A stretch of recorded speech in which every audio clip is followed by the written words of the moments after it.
congratulate you on the movie. I want to thank you for coming on for this interview with us. And I wanted to ask you from the beginning, I guess, when did your acting career begin? I know you've been in acting for a little while. Yeah, and I did my first professional thing in January the 12th of, I think it was the 12th anyway, of 1946. It was a 15-minute radio show, and at that time I was going to a drama school, and of which 6 months after I stayed at the drama school, I won the top scholarship, which was 2 free tuition years at the neighborhood playhouse in New York City. And so I went down there in fear and trembling that I didn't have any talent or anything else, you know. I had no idea. That doesn't make any difference whether I'd won the prize or not. But I wasn't there very long before I realized, hey, I had just as much talent, if not more, than anybody else in the class, you know. Yeah. So that didn't take very long. And then about 4 or 5 weeks later, previously I had said to myself, well, if it doesn't work out by Christmas, you know, I'll quit and go to the university, you know, in London, Ontario, which is a great university, and I'll find out what I want to do, you know, when I'd probably have ended up being a chemist or something like that, because I used to get 100% in chemistry all the time, never missed. My father was a chemist, but he never helped me word boo, you know, and with my homework or anything else, and I know I never asked him a question, but anyway. Then, after about 5 weeks at the Playhouse, I also realized that I saw an inkling of what this guy was going to teach me, you know.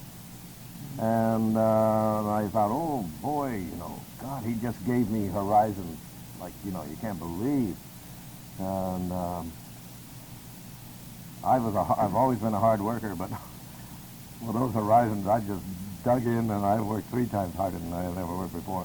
The bug kind of bit you, I guess, at that point, or to be... Well, it wasn't even a bug. It was just, my God, you know, this is a terribly exciting way to do things, you know. And, God, anybody who turns down that idea when it comes into their head, you know, is a bloody fool. And there's nothing I could do about it. It's like, hey, as I said, he gave me horizons that I could never have thought possible, Right. you know, and he was a teacher. And he could teach very few people because the majority of them were not paying attention, you know. And he was fabulous. Did he know what he was talking about? I have never found him wrong. And it's all very, very simple once you know how to do it, you know. And yet to know how to do it, you have to cleanse yourself and bring yourself down to, hey, like rock bottom, and then you start building up, you know. And that was my job, was to do the lessons that he would give you to do, and I had them in spades. At least 10 times every day I had 10 things to show, right? Most other students had 1 thing a week, you know, and people would say, well, how do you do that, Jimmy? Then I'd say, I said, hey, do you work as hard as I do? Well, no. You know, so what the hell, you know, I just throw the question at him, yeah.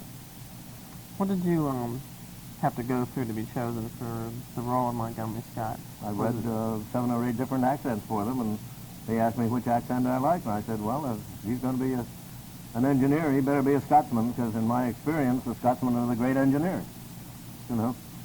So your influence on the character was even that early. How much influence have you had over the years in the shaping of Scott? The character is 99% James Doohan and 1% accent, you know. So whatever, it's just the very fact that everything that they find out about James Doohan, they put into the character, you know. But that's me anyway. So it's just they just have me doing different things, like. James Doohan reading technical journals, you know, so they had Scotty reading technical journals. They have a bit of fun with that.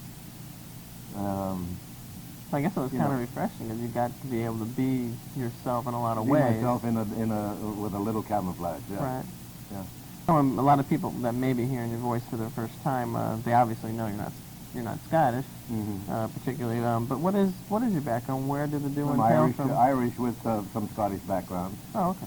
200 years before, Scotsmen came over to Northern Ireland, and so I'm basically Irish with some Scots background and everything else, and that's it. Haven't been back to the old country? Oh yeah. Oh yeah. I've been back to Ireland and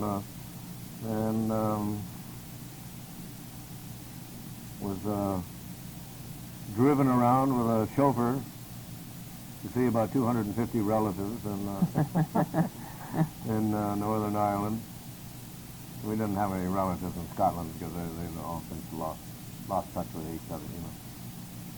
How has Scotty changed, do you think, over the years? From I don't think series he to changed movies? at all. Pretty much stayed the same. Either that or, pardon me, I've always been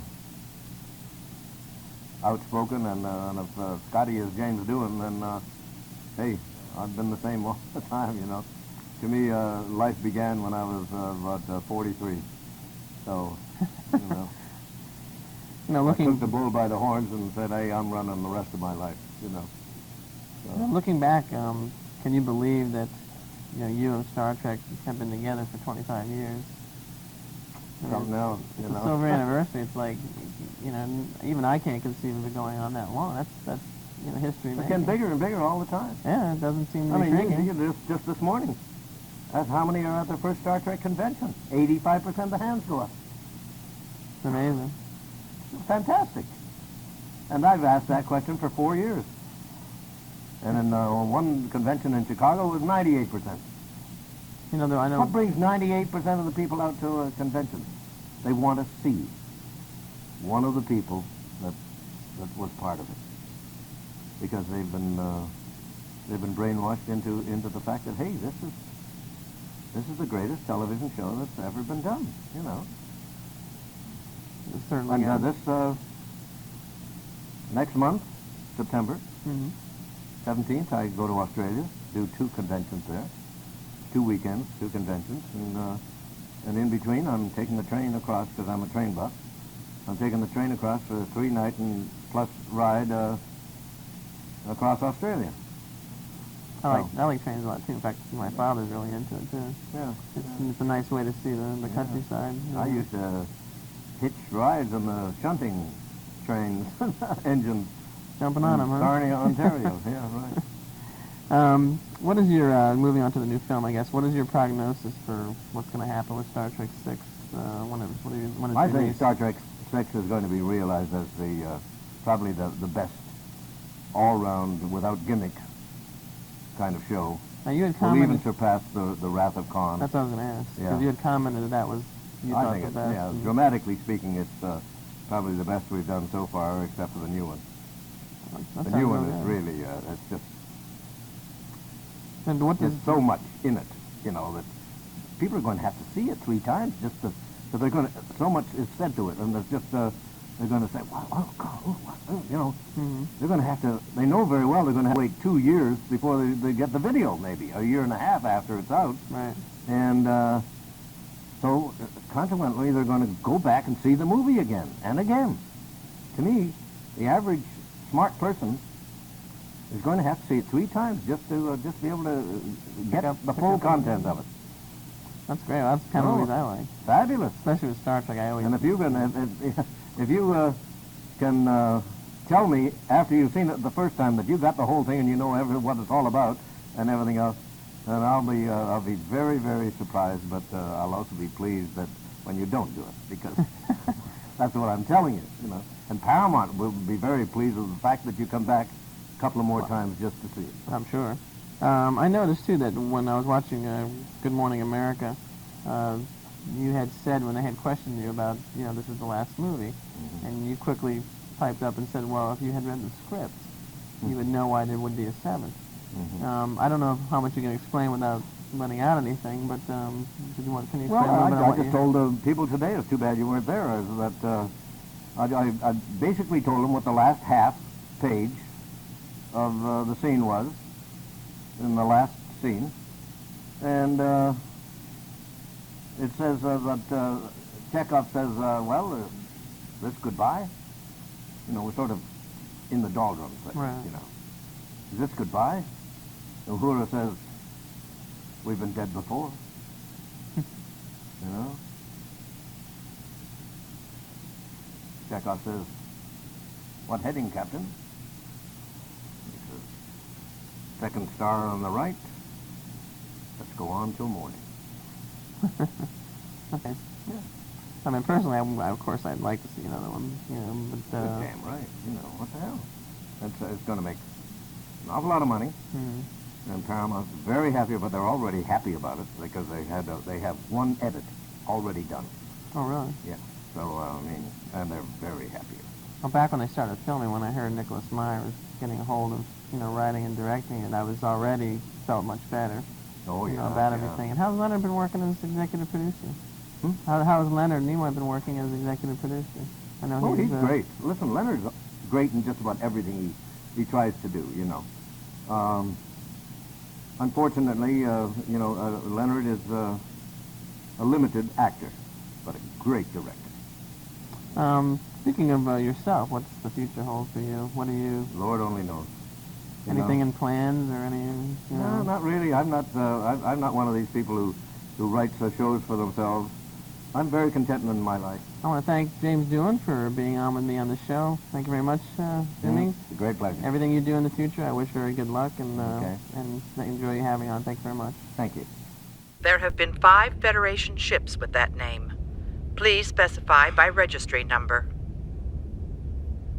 NCC 1701. No bloody A, B, C, or D. I don't belong on your ship. I belong on this one. This was my home. This is where I had a purpose.